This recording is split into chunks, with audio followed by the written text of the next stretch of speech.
जय हिंद। मार्केट ने वापस से अप एंड डाउन करना शुरू करा और दूसरी तरफ आ रहे हैं यूएस के इलेक्शंस वगैरह, तो वोलेटिलिटी बाहर भी बढ़ी हुई है जिसका इंपैक्ट यहां पर भी दिखाई दे रहा है। बट अभी इस बीच में क्या हुआ, 4 आईपीओ सेम ब्रैकेट में आ गए।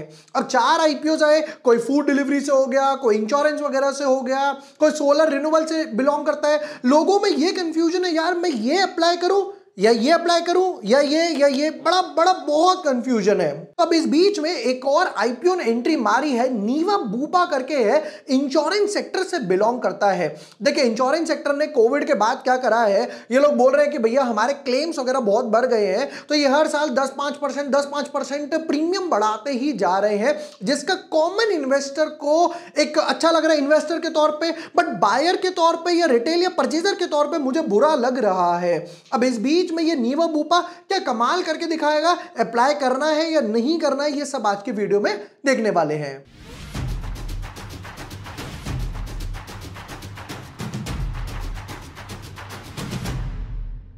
Hi everyone, my name is Vibhor Vashne. I'm a SEBI registered research analyst. सेजिलिटी का, स्विगी का, इन सबके आईपीओ के वीडियोस में ऑलरेडी डाल चुका हूं। अब जो बोर्ड पे है वो है नीवा बूपा, प्लस बाकी जो सेकेंडरी मार्केट में मैं पिक करता हूं, लाइक हम लोगों ने जो डायनामिक केबल्स लिया था, ईएफसीआई लिया था, बैक टू बैक उसने अपर सर्किट वगैरह मारे, वो मैं कैसे पिक करता हूं वो भी आपके साथ शेयर करने वाला हूं। एक काम करते हैं, इधर उधर की बातें ना करते हुए डीप डाइव करते हैं अपने वीडियो में। काफी इंटरेस्टिंग वीडियो होने वाली है और बहुत कुछ आपको सीखने को मिलेगा।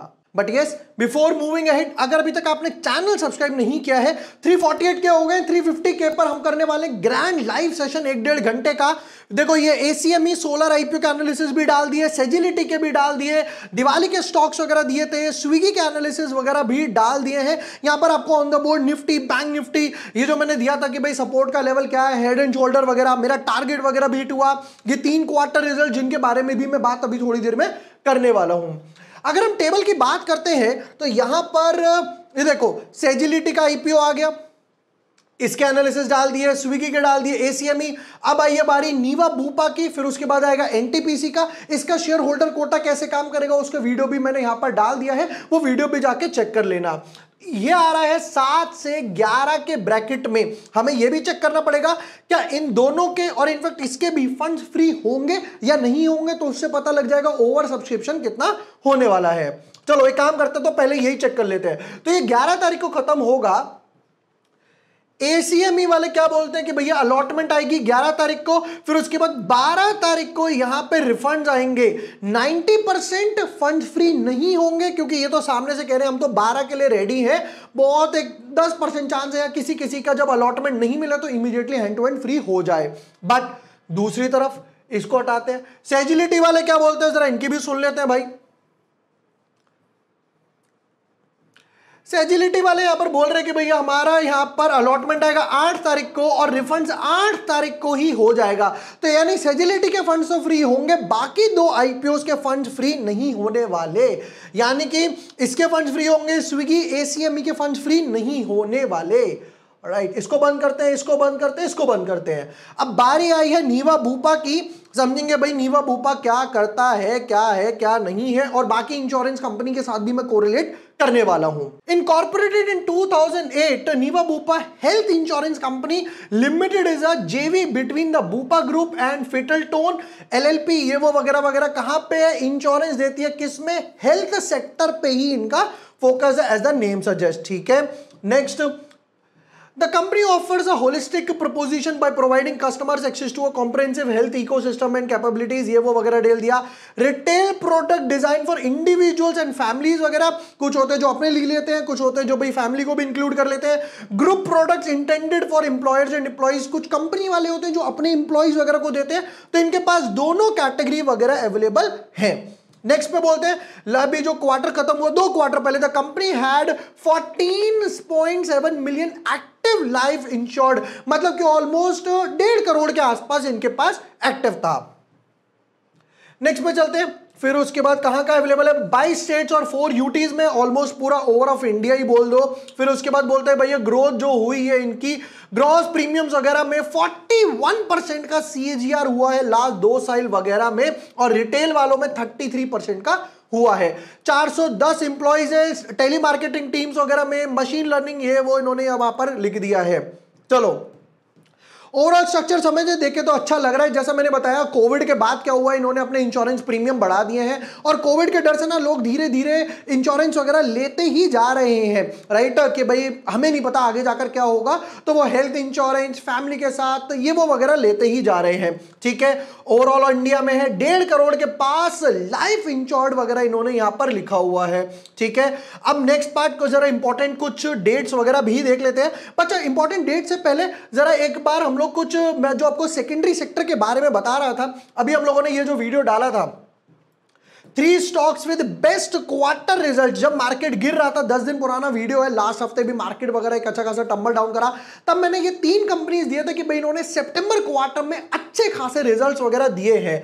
जरा एक बार उनके परफॉर्मेंस वगैरह देखें तो ये था डायनामिक केबल्स, हम लोगों ने कहा यहां पर पिक करा था, उसके बाद 1-2 बैक टू बैक अच्छा खासा मूव आया, अब जाकर इसने एक फ्लैग पैटर्न बना दिया, इनसाइड बार बनाया अच्छे खासे वॉल्यूम्स वगैरह के साथ, ऑलमोस्ट 20-23% के रिटर्न्स वगैरह दिए। फिर EFCI जिसकी मैं बात कर रहा था कि भाई बैक टू बैक सर्किट्स वगैरह में चल रहा है, ये देखिए यहां पर हम लोगों ने पिक करा था, यहां पर फिर बैक टू बैक सर्किट पे गया, ओपन हुई, फिर वापस से अप के सर्किट में चला गया, 540 से लेकर ऑलमोस्ट 590 के आसपास चला गया, 8-10% के गेन्स तो इजीली दे चुका। मार्केट चल रहा है इस डायरेक्शन में, ये चल रहा है क्यों? क्योंकि यहां पर इसने अच्छे खासे क्वार्टर रिजल्ट्स दिए। तो अब उस वीडियो में ना काफी लोगों ने कमेंट सेक्शन में पूछा कि सर आप ये स्टॉक कैसे पिक करते हो, हालांकि उस वीडियो में मैंने बताया भी था, फिर भी मैं दोबारा से एक्सप्लेन करता हूं कि मैं ये सारे जो स्टॉक्स हैं वो सोवरेन से पिक करता हूं। बेस्ट पार्ट क्या लगता है कि इन्होंने जो एक टेक्निकल एनालिस्ट को भी हेल्प चाहिए या फंडामेंटल एनालिस्ट को भी हेल्प चाहिए, तो इन्होंने टैब्स ऑलरेडी प्री रेडी रख रखे हैं। बाकी इनका ये दिवाली का ऑफर चल रहा है 3650 for 1 year, that is almost 300 रुपए के आसपास हुआ एक महीने का। हम इसे हटाते हैं, समझते क्या है, देखो आपको ना इस वेबसाइट पे जाना है, आपको यहाँ sovereign, education, times, prime, discovery, हम डिस्कवरी पे जैसे ही क्लिक करते हैं तो यहां पर क्या मिलता है, एक्सीलेंट रिजल्ट्स जून, एक्सीलेंट रिजल्ट सितंबर क्वार्टर जो अभी खत्म हुआ, जो हम लोग यूज करे थे उस टाइम भी।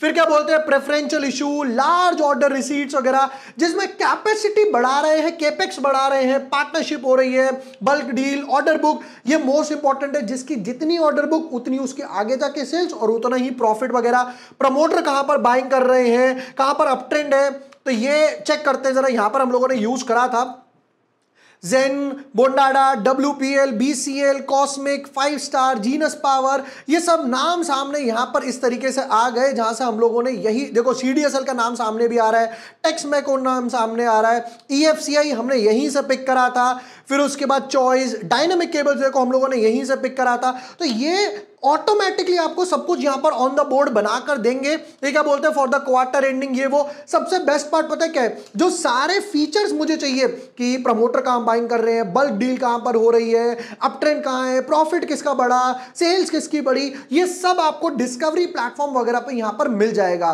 यूजुअली जो इनका ऑफर चलता है वो देते हैं 4500 के आसपास 1 साल का, अभी बोल रहे हैं कि भाई उस पर ऑलमोस्ट 20% के आसपास डिस्काउंट है, 3600 के आसपास है 1 साल का, यानी इफेक्टिवली हुआ 300 रुपए पर मंथ के हिसाब से, जिसका लिंक मैं आपको डिस्क्रिप्शन और पिन कमेंट में दे दूंगा। आप जाके वेबसाइट भी एक्सप्लोर कर सकते हैं, जो आपकी काफी हेल्प करने वाली है एनालिसिस वगैरह में। चलिए वापस आते हैं अपने इस पर। अब हम लोग यहां पर बात कर रहे थे नीवा की, तो हम लोग पहले इंपॉर्टेंट डेट्स देखते हैं और फिर मैं आपको इसका और इंश्योरेंस कंपनीज के साथ भी बताऊंगा। तो IPO ओपन होगा यहां पर 7 तारीख को, फिर उसके बाद 11 तारीख को IPO क्लोज होने वाला है, 12 तारीख को अलॉटमेंट वगैरह आएगी, फिर 13 तारीख को यहां पे रिफंड्स और शेयर्स, और 14 तारीख को चिल्ड्रंस डे पे ये लिस्ट हो जाएगा। चलिए नेक्स्ट पार्ट पर आते हैं।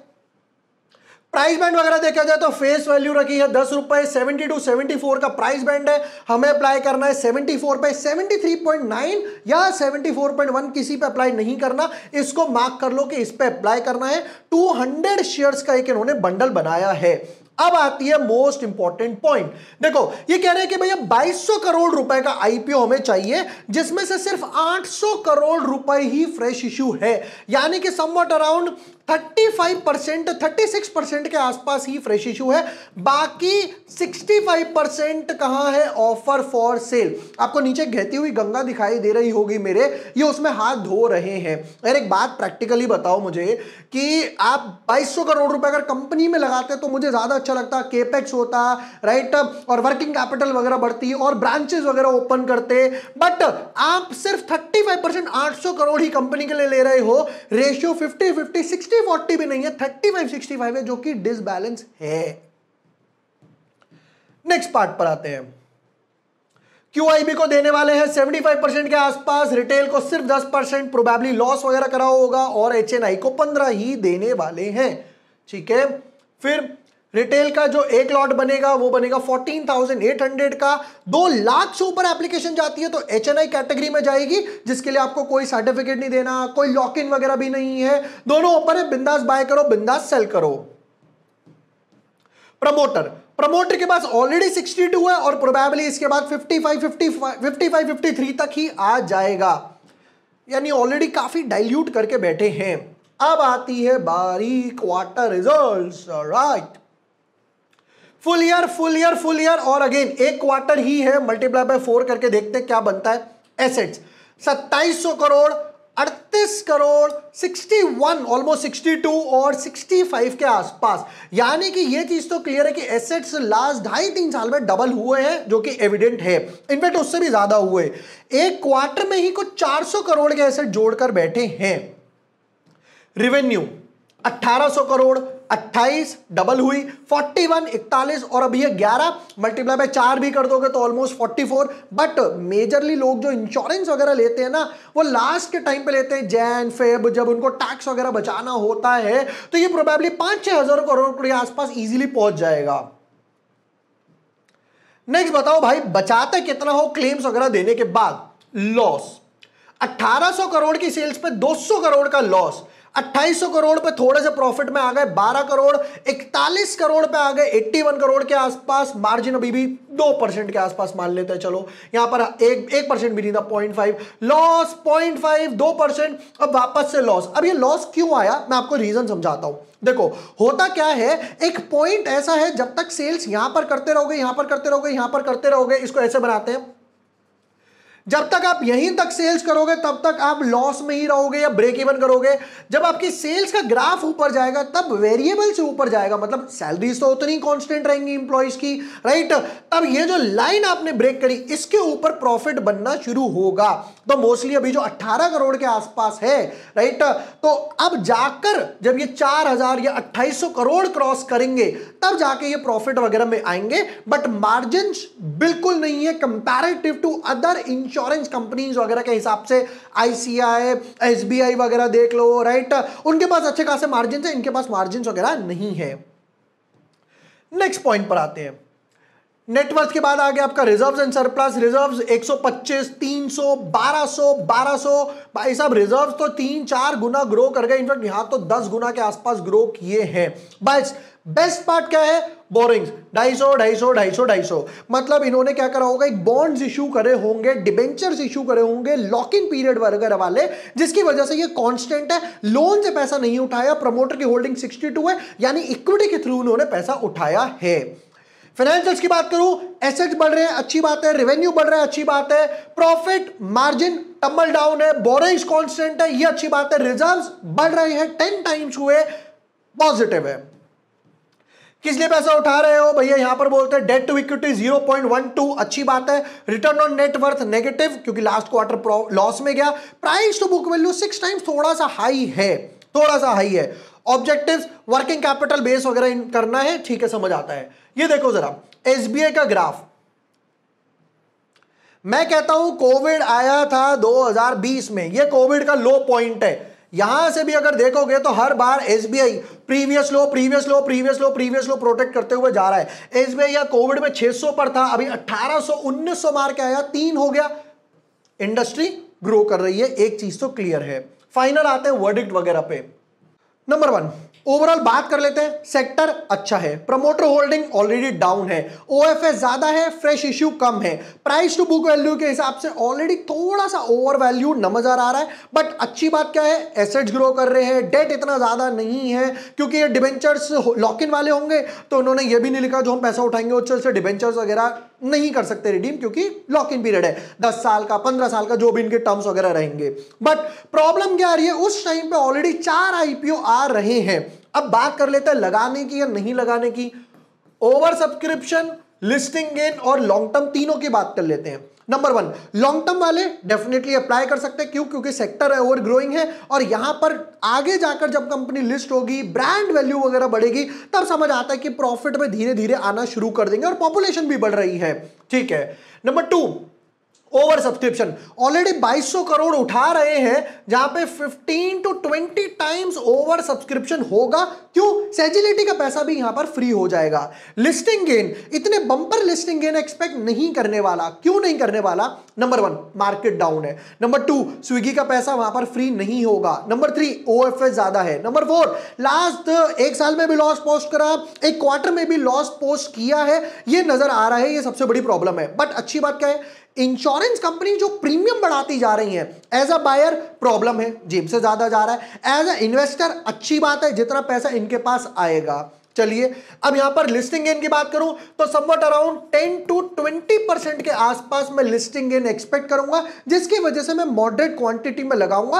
ये नहीं कि मैं फुल फोर्स में लगाऊं, मम्मी के अकाउंट से भी, पापा के अकाउंट से भी। क्यों? क्योंकि भैया पैसा लिमिटेड है और बाकी जो आईपीओ आ रहे हैं उन पे भी नजर मुझे डेफिनेटली रखनी ही पड़ेगी। तो मैं यहां पे लिमिटेड क्वांटिटी में ही अप्लाई करूंगा, एक दो लॉट ही अप्लाई करूंगा, फुल फोर्स में नहीं करूंगा, डाइवर्सिफिकेशन करूंगा ताकि 4 में से किसी 1-2 में अलॉटमेंट वगैरह हो जाए। बाकी 3 आईपीओ का भी जो मैंने वर्डिक्ट वगैरह है कि भैया अप्लाई करेंगे नहीं करेंगे, किस हिसाब से करेंगे, कितने लॉट्स में क्या लिस्टिंग गेन हो सकता है, क्योंकि बाकी कंपनीज भी कुछ लॉस मेकिंग ही है, तो आप वो तीनों वीडियोस भी देख सकते हैं। बाकी जैसा मैंने सोवरेन के बारे में बताया, यहां पर आपको वेबसाइट दिखाई, क्वार्टर रिजल्ट्स, डिस्कवरी प्लेटफॉर्म वगैरह जो है वो जाके आप वेबसाइट एक्सप्लोर कर सकते हैं, जिसका लिंक मैं डिस्क्रिप्शन और पिन कमेंट में दे दूंगा। एक बार जाके डेफिनेटली वेबसाइट चेक कीजिए। वीडियो पसंद आया हो share with your friends, like and subscribe. Thank you for watching the video. Lots of love.